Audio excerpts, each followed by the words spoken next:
Olá, amadinhos, tudo bem? O que aconteceu, amado? Mas não fique chateado, não. Vamos fazer a nossa revisão, né, de recuperação, tanto que aqui é a aula 72. Vamos lá?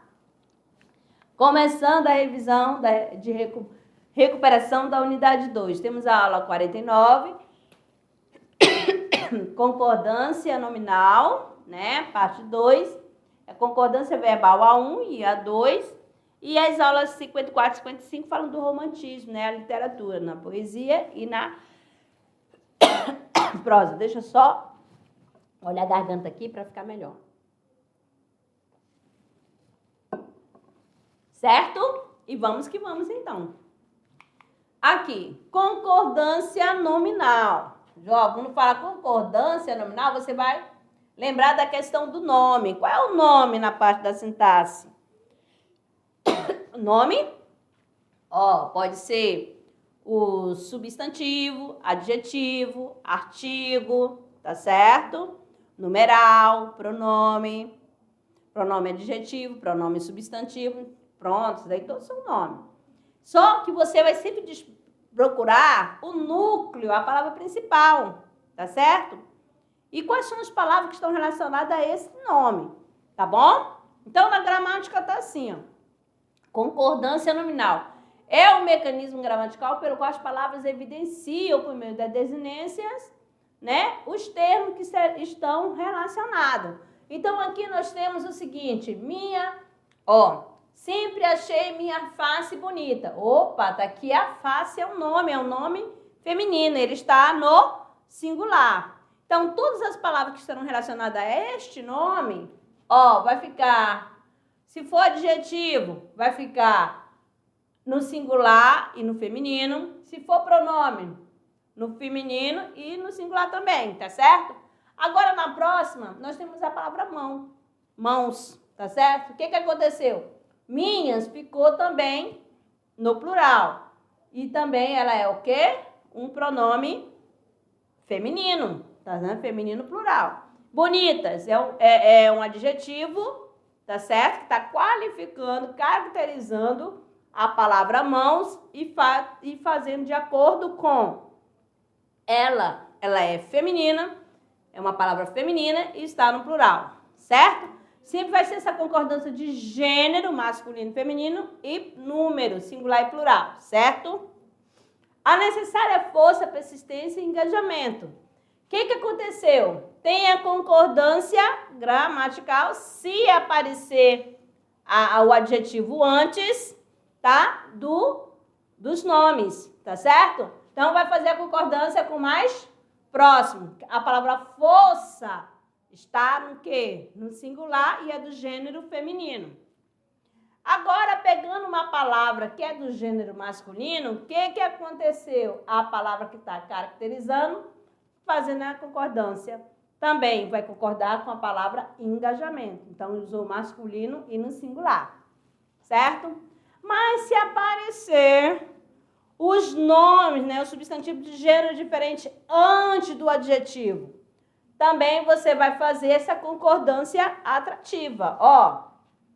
Aqui, antiga. Aqui eu tenho um prédio e casa. Prédio e casa antiga. Por que ficou antiga, professora? Porque está fazendo concordância com casa. Agora, prédio e casa antigos. Por que ficar antigos? Porque eu tenho gêneros diferentes, masculino plural. De acordo com a gramática, né? Concordância gramatical. A outra é atrativa. Quais são os casos especiais? Nós temos aqui, né, com a palavra é proibido, é necessário. Se não aparecer um determinante, vai ficar invariável. Se aparecer o determinante antes do nome, ela vai flexionar, certinho? Então, aqui no caso, é necessário, atenção. Opa, ficou necessário. Não aparece determinante, tá bom? Antes do nome, tá? Aqui é o nome. É proibido julgar o próximo. Olha só, é proibido, certo? Ficou proibido. Agora nós temos aqui, é necessária a atenção. Olha a atenção, quem que apareceu? o artigo antes do nome. Então, houve a flexão aqui. São necessárias atenções. Olha só como que ficou. Beleza? Agora, os termos meio e meia. O que você vai observar? Você vai tentar lembrar. Quando eu uso o advérbio, eu posso substituir pela palavra um pouco. Tá bom? Se eu usar a palavra meio, quer dizer que pode ser a metade, é um numeral. Tá bom? E também, esse numeral, ele pode ser também ter a função de quê? De pronome, tá certo? Macete para vocês. Ele ganhou meia bolsa na academia. Opa, quem tá na frente é um substantivo. Opa, então aqui é a metade da bolsa, tá bom? Numeral, fracionário. Agora eu tenho aqui, ó, ela ficou meio preocupada. O que apareceu? Preocupada é nome? Não, preocupada é uma característica, né? É um adjetivo. Então, isso daqui, ó, advérbio. Então, não flexiona. Certo? Agora, em um grupo nominal, os determinantes concordam com o termo, né? Determinado. Então, VLP foi plantado por minha mãe e cobriu de flores amarelas. Então, vocês observaram que aqui, ó, IP, ó, todas as palavras, né? Os determinantes estão fazendo concordando com o IP, ó. O, velho, alto e plantado. Minha mãe e flores amarelas. Certinho? O chefe saiu satisfeito, pois considerou todos os relatórios corretos e precisos. Olha só, amadinhos. Vamos fazendo aí, ó. Tá bom? Aqui para vocês, quais são os termos, né? O determinantes e o determinado, tá bom?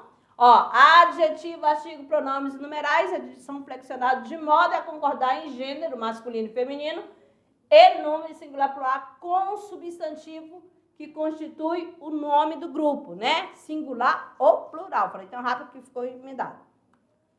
Então, aqui para vocês, quais são os determinantes? Adjetivo, pronomes adjetivo, artigo, numerais e particípio. Vão concordar com quem? Com determinados, né? Substantivo, que são os nomes, os pronomes, substantivo e numerais substantivos, certinho? A concordância verbal, ó. A concordância verbal ocorre quando a conjugação do verbo se adapta ao sujeito em número e pessoa. Número, singular e plural, pessoa primeira, segunda, terceira pessoa. Certinho? Então, aqui nós temos, ó, nós amamos esse filme. Ó, nós é o sujeito, é da primeira pessoa do plural. E amamos também faz parte da primeira pessoa do plural. Tu ama muito esse filme. Tu é a segunda pessoa do singular. Ó, amas é a segunda pessoa do singular. Eles amam muito esse filme. Elas, terceira pessoa do plural e amam terceira pessoa do quê? Do plural também. Certinho?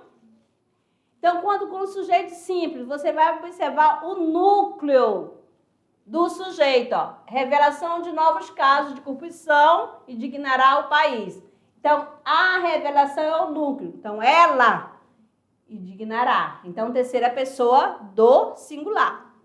Nós, em poucos dias, resolveremos os problemas. Quem? Nós. Então, aqui, ó, futuro, primeira pessoa do plural.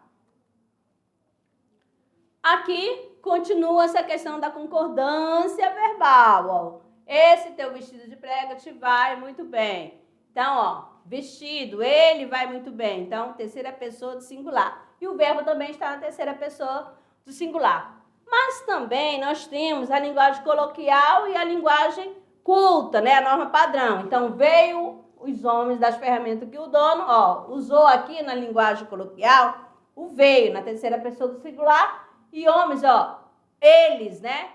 Terceira pessoa do plural. Ó, vieram os homens das ferramentas que o dono, aí, ó, vieram, terceira pessoa do plural e os homens, terceira pessoa do plural, de acordo com a linguagem culta. Então, nós temos aqui a concordância verbal, né? Olha bem aqui para você, ó, não esquecer. Nós devemos nos expressar com liberdade e responsabilidade. Nós é a primeira pessoa do plural, é o sujeito, e o verbo também fica na terceira pessoa, ou na primeira pessoa do plural também.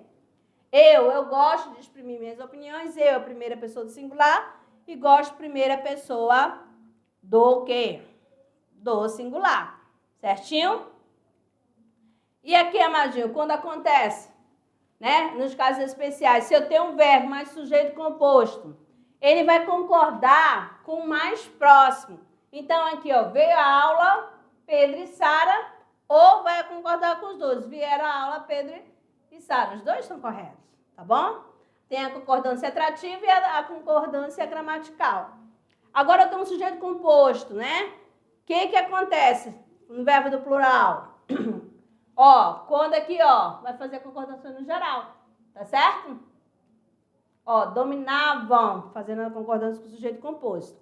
Quando eu quero indicar uma gradação, ó, uma angústia, uma raiva profunda, um forte rancor, dominava. Então, o que dominava mais? Um forte rancor. E por isso que foi para dar ênfase, né?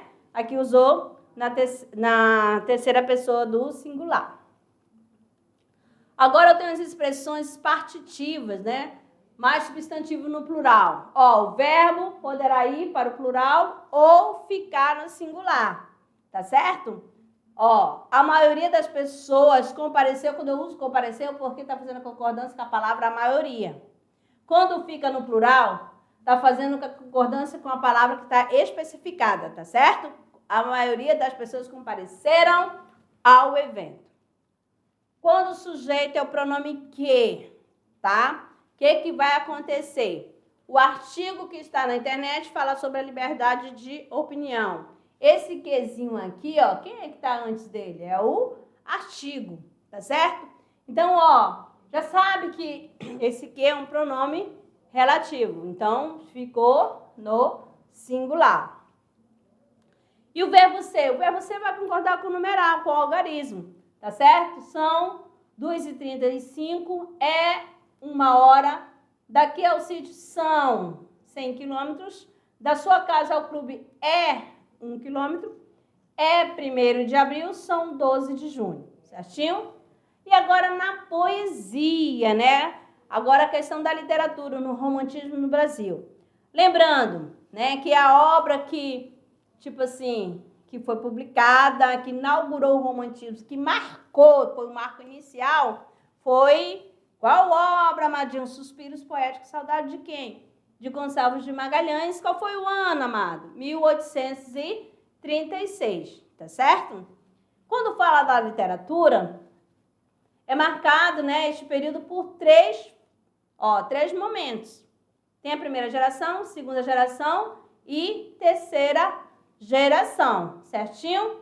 E aqui nós temos os principais autores: Gonçalves Dias, Castro Alves, Gonçalves de Magalhães, Manuel Antônio de Almeida, Bernardo Guimarães, tá bom? Casimiro de Abreu e Franklin Távora.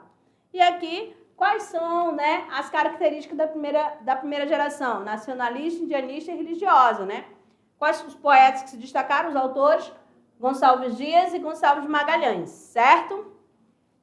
E a segunda geração é aquela geração ultrarromântica, marcada como o mal do século, tá bom? Essa questão do egocentrismo irritado, pessimismo e a questão da fuga pela morte, dessa atração pela morte. Quais são os autores, os poetas ultrarromânticos? Nós temos aqui Álvares de Azevedo, Casimiro de Abreu, Fagundes Varela e Junqueira Freire. Terceira geração é aquela poesia, né, de caráter político-social. Aí nós temos um autor que se destaca, o maior representante, Castro Alves. É o poeta libertador, conhecido como poeta dos escravos. Saindo da geração do romantismo no Brasil, poesia, chegando aqui no romantismo no Brasil, prosa. Qual o autor que se destacou, né? Nesse momento aqui, nesse período, prestem atenção, não tem essa divisão primeira, segunda, terceira geração, não. Somente primeira, segunda e terceira geração, só na poesia. Na prosa, não, tá bom? Então, a prosa ficcional que predominava no romantismo no Brasil era o romance, que refletia a vida daquele momento histórico. Os romances seguiam os elementos das publicações europeias, que conservava as características de folhetim, apresentando história na ordem cronológica, com início, meio e fim. Quem se destacou, né?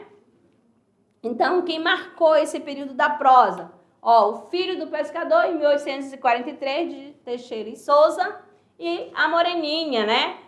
Em 1844, de Joaquim Manuel de Macedo. Certinho? Então, nós temos aqui os momentos indianistas, são aqueles escritores que vão escrever, né? Ó, que vai valorizar o índio como herói, tá certo? Forte e idealizado, né? Valorização da natureza, tá bom? Vocês já leram uma obra, Iracema, né? De José de Alencar, que traz toda essa questão do índio, né? Da Iracema, né? A Índia dos lábios de mel, perfeita. E nós temos também o romance urbano, que funcionava como escrita aos costumes mostrando a sociedade, os interesses desta em uma determinada época. Nós temos diva, nós temos senhora, nós temos também nesse período aqui Lucila, quem que se destacou? José de Alencar marcou presença aqui na prosa urbana também. Regionalista, voltado a seu olhar para as regiões diferentes do Brasil, trazendo à tona a sua diversidade, tá bom? Nós temos também o histórico, que traz o retrato de costume de uma época passada, sendo um relato que muitas vezes mistura ficção e realidade. Então, José de Alencar, tá bom? Marcou tanto no romance indianista, regionalista, histórico e urbano. Quais os principais autores do período, tá bom? Do romantismo em prosa: Joaquim Manuel de Macedo, Manuel Antônio de Almeida e José de Alencar. Certo? Então, amadinhos, desejo a todos uma excelente avaliação. Façam com calma, beleza? Um grande abraço.